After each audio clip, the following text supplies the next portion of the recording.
Yo, what is up, my fellow virgins? Today, I dropped my fucking phone.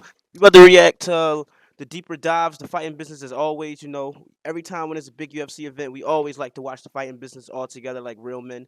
But today, we about to react to UFC 296 Edwards versus Covington, a deeper dive into the pay-per-view. I feel like this is a great way to end the year off. I feel like we could have seen Connor, but it is what it is. Fuck it, who cares? But let's get right to this bitch, man. There's been an obvious lack of chaos at welterweight. It's been too quiet, too calm, too sane ever since UFC 272. I'm the undisputed. I'm the #1 pound-for-pound fighter in the world. And next weekend on pay-per-view, I'm gonna explode this little man. Just beat the out of you, dog. But at this upcoming event, the last pay-per-view of 2023, let the whole world watch and, let them enjoy themselves. Kind of like what Dustin does when Connor's in bed with his wife.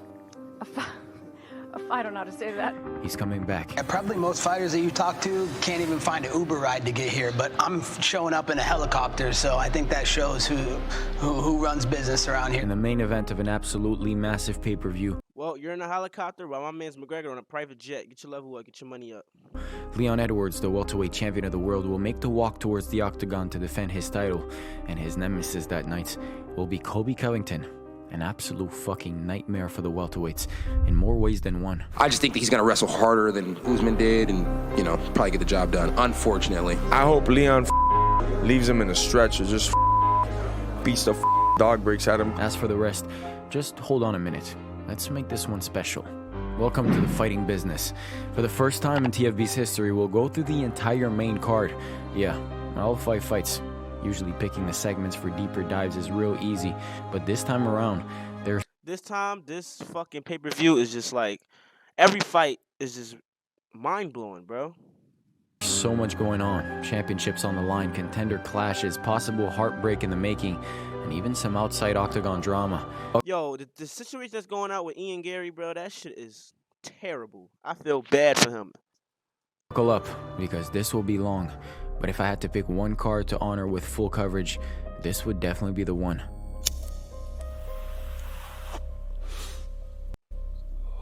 Fighting business is one of my favorite new channels going right now. Vicente Luque versus Ian Gary. In the opening bout of the main card, veteran Vicente Luque is set to test hype prospect Ian Gary. Ian Machado Gary. That's how he goes. You took her name, they made you do that in Ireland. Could that be true? Guys got third names and they're taking their lady's name? Ian Gary, you were this fine-ass girl. She had the little nipple coverings. But I remember thinking to myself, there ain't something right about that girl. Apparently, his wife's husband lives in the house with them and cooks for Gary. She's building a harem. Yikes. The self-proclaimed future of the sport has been in a brutal tailspin in the past few months. Nobody really minded the guy, but his shtick against Neil Magny was cringe. Yesterday you said I'm a father. I've been accustomed to that type of beating. Yeah, dude. And I'm gonna whoop that ass on Saturday. You can play you'll with do him all you fucking want. nothing. You'll sit there, you'll with him shut all you up, want, and you'll bro. do what you're told. Personally, don't know why he went Bro, I'm gonna be honest, bro. Ian Gary, you gotta stop trying to be like somebody and start trying to be like your fucking self. Because that's how your dumb ass go from here to here. Facts. Look at y'all see the new owner of about to be the new owner of UFC? This little piece of shit right here. His tight ass pockets. Alright, let me get back to this bitch.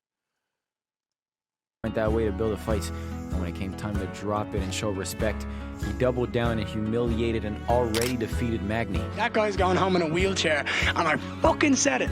Tonight, he is being walked home by someone in a wheelchair, and he's gonna go home, and he's gonna sit and reflect on everything he's ever fucking done in life. That was all it took, and the MMA community turned on him. Like, for Ian Gary and his girl to sue, it's just ridiculous to me, because, bro, we're in a fight game. You ain't got no place to be, like, upset or crying about what people saying to you, because what you be putting out there, you got to be able to dish. Then karma unleashed hell, being kicked out of his gym. Ian Gary, a guy who trained here with you guys up until a couple of weeks ago. Like when he comes in, he bring his camera with him, bring his girlfriend with him. The coaches and the team decided that your culture doesn't fit our culture, and that's the third gym now he's been kicked off. I think both Sean Strickland and Dylan Dennis on his case, and the whole fiasco with Layla, and through all of this, Ian has to prepare for a fight.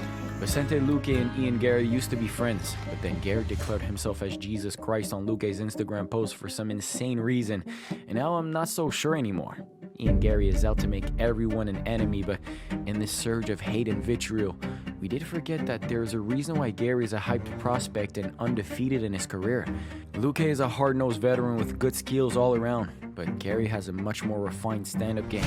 Technical striking battle, and Gary gets the W, but Luque turns it into a dogfight, and we'll see whether Ian Gary is really made for the elite level. He is a guy that talks a lot, and that brings you hate as well. So there are a lot of guys that just want to go out there and see him lose. This is the typical veteran versus prospect dynamic. Either the prospect murks the old guard and walks away a proven contender, or we figure out the ceiling and dial it back a little bit. Tony Ferguson versus Paddy Pimblett. Next, Bro, I really want to see this fight. up, you have the People's Champion, Tony Ferguson, taking on probably the second most disliked dude in the company after Gary, Paddy Pimblett. We've suffered through this for a while now, and I think it's safe to conclude Tony Ferguson has gone through one of the most brutal downfalls ever, from being hailed as Khabib's rival to 0-6. Tony, considering all that he has done and been through, should have retired a few fights ago. Can't have that though. Not when you still have popularity to spare. After the loss to Bobby Green, every person who cared for Tony told him to retire. What are you talking about?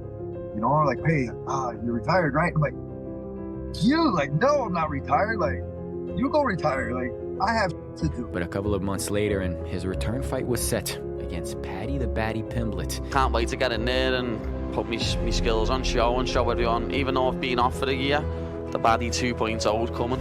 It all began super well for Paddy. He was entertaining and decently charismatic, but that online feud with Ariel Helwani sunk his reputation, and the Jared Gordon debacle made it even worse. He wins this, and fans will hate him even more, but Paddy is probably okay with it. You will tune in to watch him fight, and that's honestly all that matters. Prime versus Prime. Tony Ferguson most likely overwhelms Paddy and bathes the octagon in blood, but we all know Tony has regressed. He has deteriorated to the point that Bobby Green was able to submit him, and while Paddy may have awkward striking, his ground game is excellent, and instead of working on some footwork, head movement, maybe some boxing combinations and takedown defense, I have to be bombarded with David Goggins torturing Tony. Is this really what he needed? I don't know, to be honest, and I'd hate to find out, but we will. Stephen Thompson versus Shavkat Rakhmonov. Wonderboy. Fuck, yo, I'm gonna be honest. This fight right here. I'm trying to pull up the pic. Stephen Thompson. This fight right here is about to be so fucking interesting because Shavkat Rakhmonov is a good ass fighter and Stephen Thompson is a crazy striker. And, bro, it's just this fight about to be on some shit, bro. Versus Shavkat Rakhmonov. Wonderboy has been a part of the UFC for over a decade. The guy is 40, has fought 25 times in MMA and even more in kickboxing. He was a contender back in his prime, but the past few years he seemed okay with putting on a show. Do you think Wonderboy's mean? I think he's secretly mean. It has to be. He's very, very, very competitive. He's the nicest dude. Yeah. One of the coolest guys, and a for real nice guy. Like, I've met him numerous times off camera, just me and him chilling, and the dude's genuinely like a good dude, But once he gets in there, he's hyper competitive. He wants to win at all costs. He's gonna put himself at harm's risk to make sure he gets that W. If you're a grappler, you can hold him down and win. But if you're a striker and you dare challenge Wonderboy in his domain, he flips a switch and fucks you up. I couldn't believe Kevin Holland decided to have a kickboxing fight with him. He was set to face Michel Pereira at UFC 291, but Michel missed weight, and Wonderboy decided not to fight on the card. That fight would have been fucking crazy because this nigga be doing backflips off the cage, fucking 450, like 360 Xbox. Yeah, this nigga's crazy, bro. That's why he be losing. We all thought he would face another striker in another fun matchup, but then this madman announced that he would be fighting Shavkat Rakhmonov. I think it's a good one. He's not afraid to stand up and bang, with you, as you saw when he fought Jeff Neal.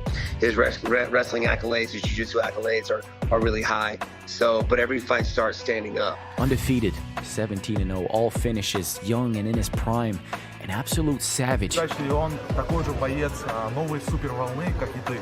Кому как считать, я думаю, достойный парень. Выиграл еще 15 тысяч. Непростой парень. Как сказать, достойный. I feel like Hamza Chimaev was still in welterweight and Shavkat Rakhmonov and fucking Hamza Chimaev was fighting, that would be a super fight. If you beat Shavkat, you are definitely in title contention. And maybe this is what Thompson wants. Start one last run at the welterweight title before he closes out his career inside the octagon. Shavkat has a massive advantage on the ground. He can chain takedowns, he can grapple, he can submit you, and that seems like the obvious key to victory against Wonderboy. But Shavkat, hungry and vicious, will most definitely stand with the former kickboxer as well. And you have to wonder, is that a smart thing to do? Shavkat is elite, but as demonstrated in his last fight, he's not an immortal. And Stephen Thompson, 12 years the elder, definitely slower and less athletic than before, is the one guy you don't want to test on the feet. We're looking at possibly the next title challenger at 170. Will it be the hungry new guy or the crafty old veteran? Alexandre Pantoja versus Brandon Royval. I'm gonna be honest, I don't really give a fuck about this fight only because I feel like Brandon really won that fight. He got robbed, but Pantoja versus him, I don't know. It's pretty. I really don't know. I don't really give a fuck about this weight class too much. Following the Mighty Mouse era, the flyweight Exactly what he just said. That's the only time I actually cared about it. division proved its worth with a series of exciting matches, and I'm talking about classic after classic. For a few years, Davison Figueiredo and Brandon Moreno led this new phase of the division It's okay. It's not too much. and fought 4 times. And Moreno, number 4. Has that ever happened before? I don't think that's ever happened before. Moreno was the ultimate victor, but while these two beat the hell out of each other for damn near 3 years, new contenders emerged. The first guy in line was Alexandre Pantoja, someone Moreno knew very well. Pantoja had 2 victories over Moreno, and these two faced each other for the 3rd time at UFC 290.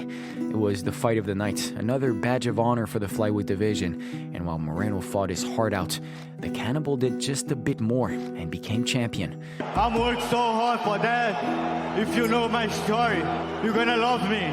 This victory effectively sidelined Moreno from the title picture as long as Pantoja remained champion, and we moved towards fresh matchups. I think I've been here before. We're not getting a fresh matchup. The challenger, Brandon Royval, has fought Pantoja before and lost by submission. Yeah, definitely sounds more than a little familiar. Don't be surprised if we see a trilogy down the line too. This is what happens when top contenders actually fight each other and don't just sit on the ranks. We get rematch after rematch, but with a track record of flawless skill and violence, who's actually complaining? It's a great matchup for Pantoja. I think the simple fact that Brandon Moreno didn't want to fight him just lets you know. The first meeting took place in 2021, and it was a fast-paced brawl with wild striking and impressive grappling back and forth. Expect the same level of carnage and finesse as you're accustomed to at 125. More of what I improved in general and just all around is just my mindset as like a man, you know what I'm saying? I feel like when I was younger and I walked into the cage, I would rush everything. And it's like skilled in all areas, and now fighting for gold. Pantoja and Royval will most likely continue the streak of epic rematches at 125.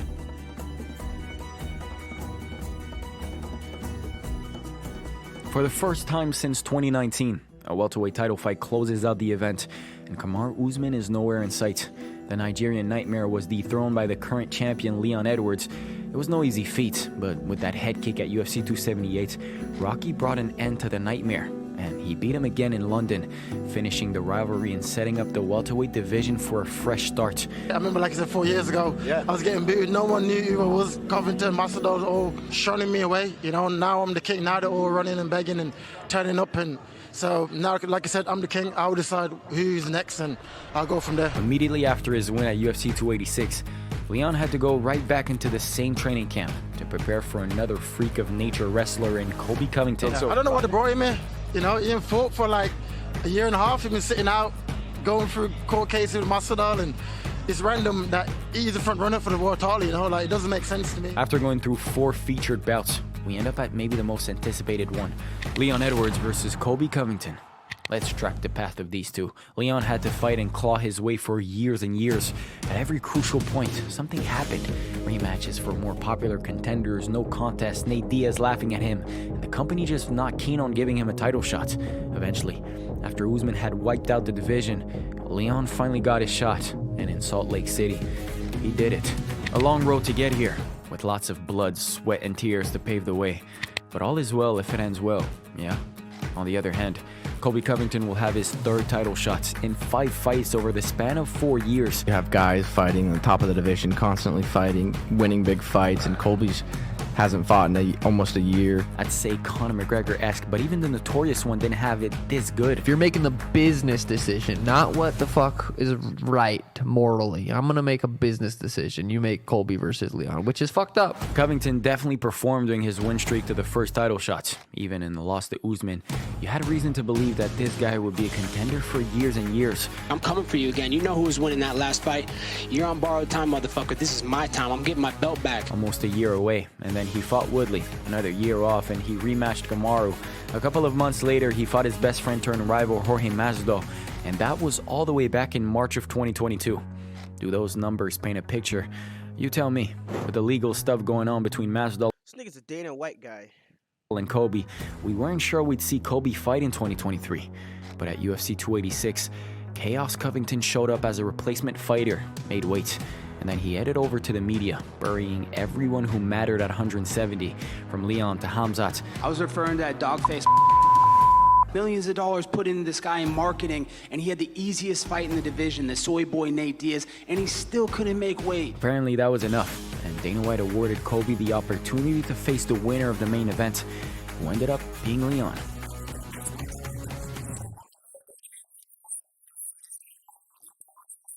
Talk about two contrasting journeys. In the main event, the roads intertwine, and these two dudes who definitely don't like each other collide, and one walks out the champion. It shows that I'm the A side in this fight. Who does Leon have in this fight? Who's he bringing out? Is he bringing out the royal? Yeah, is he bringing out Mary fucking Pop? Yo, some real shit. Yo, fuck with Colby Covington. Like, on some real shit. Like, I want to share, like, real thoughts on Colby Covington. Because me, personally, I don't have no bad blood towards him. I feel like he's a good fighter. His cardio is unbelievable. He's like, you know, a dog shit of a fighter. But, like, dog shit meaning, like, he's a good fighter. I don't want y'all to make he's dog shit. I just said he's good. I just want to educate the people who don't know what I mean. But I feel like Colby Covington is a good fighter. He's a good person just because, you know, he's a dick. He says this. He says these things about people's families and shit like that. I don't respect that as a man, but, you know, you got to sell somehow. You got to get your money somehow, and I understand where he's coming from because there was a point in time where Jorge Masvidal was right here, and he was right here about to get cut. So, like, he had to do something, and he did it, and he actually surpassed it. And you can't blame the guy because, you know, whatever he did between him and Jorge Masvidal, that's between them. You know, that's their relationship. I'm not going to speak on it because that's their relationship. But he had to do what he had to do, and he got his money. So, at the end of the day, dollar bills, yo. Is he bringing out Paddington the Bear? Nah, he's a fucking nobody. Colby's weapon has always been unreal pace and strong wrestling ability. As one of the most exhausting fighters in UFC history, Colby doesn't put 100 into each shot, but every punch, kick, or takedown, he takes a little out of you. Doesn't get tired. He can strike. His wrestling's on point. His fucking cardio's off the chart. Yeah. He's tough as nails. And once you're caught up in the onslaught, there's no way out. Kind of like a certain other wrestle boxer. Yeah, that guy. Leon beat him twice, and according to most, Usman was a slightly better, slightly stronger version of Colby. Well, don't listen to them. Listen here, Colby presents a whole different set of challenges for the champion. I feel like I am the champion, you know. What fighter in history has the president coming out there to greet them? Style makes fights after all. Colby is aggressive and persistent, but his The fuck is he talking about? Like, you know how many fighters had motherfucking Conor McGregor had Drake, nigga? Fuck the presidents, nigga. Drake. You mean? So let me stop trolling. grappling from positional awareness to submission ability is much better. Leon was able to get off the fence and the ground against Usman, but Colby is going to implement a far more threatening grappling game. If he can consistently get Edwards to the ground, then Colby got this, but easier said than done. Yeah, man, I'm excited to go out there, shut him up. He's a big talker, so I want to go out there, shut him up, and just continue my reign. Leon has the striking, the kicks, the distance management, but more importantly, he has momentum on his side. Everyone is saying it's cardio. Everyone's saying that he can put a pace and keep the pace for the full fight. But I believe that they're judging it off fights where he's putting over the hill guys, you know, like Rabilola, Masvidal, Tyron Woodley. These guys was like in sport 38. In sport is old. It means something. Yeah, doesn't it? 100%. We've discussed Colby having the easier route, but the octagon doesn't usually rewards folks who have it easy. Why don't people want you here in this spot? They're jealous and they're envious. Colby has sat out the majority of his prime years, and he is 35 years old. Who knows if he even has that legendary cardio intact? Yet another striker versus wrestler. Underdog versus the chosen. Good guy versus bad guy. But I'm not tired of this, and never will be. At the end of the day, you're looking at two of the best welterweights on the planet, and everything else is an added bonus. Picture this, people. In the lead up to UFC 296, Ian Gary will share the press conference with Leon Edwards, Tony Ferguson, Paddy, and Kobe fucking Covington. That alone is enough reason to praise this event as the best thing to happen all year. But the real epicness begins on the actual fight night. Ian Gary, battered reputation and all, takes on his toughest test to date. Kind of keeping this fight strictly on the feet. Paddy Pimblett, another mega heel, looks to defeat one of the forgotten greats at 155. Just can't wait to make up for my performance last year in Vegas. Shafkat and Wonder Boy, old school versus new, clash to decide the new contender. I know he's getting better, but open up some holes in Shafkat's game that I feel like that I can capitalize on. And finally, the two championship fights. Another rematch at 125 between two dynamic all-rounders. Since I win this fight, just like I want to prove that, and I want to be on that pound for pound list and all the above, you know. And to close out the event, a welterweight championship fight to kickstart another chapter in the Shark Tank division. I'm here to rectify this division. I'm here to bring 17 to 76 back to T-Mobile Arena. And December 16th, it's going to be a show, Brett. I promise you that. Let's see how it plays out. Like I said before, so much going on, so much I've gone through, and so much to look forward to at UFC 296. Get YouTube SEO Masterclass, edit. I'm sorry, y'all, but, you know, I do this shit every time. Who do I got for the fight? I got Tony. I got Leon. I got Ian Gary. Actually, I really don't, because he said something about keeping it on the feet. I never see him actually wrestle, so it's kind of a, I don't really know about his situation. And I really don't give a fuck right now. I just got Tony and Leon for real, but and Shotcut Ramanov. But Stephen Thompson can kick. I don't know. They are just beasts. But I hope y'all enjoyed this video and hope y'all,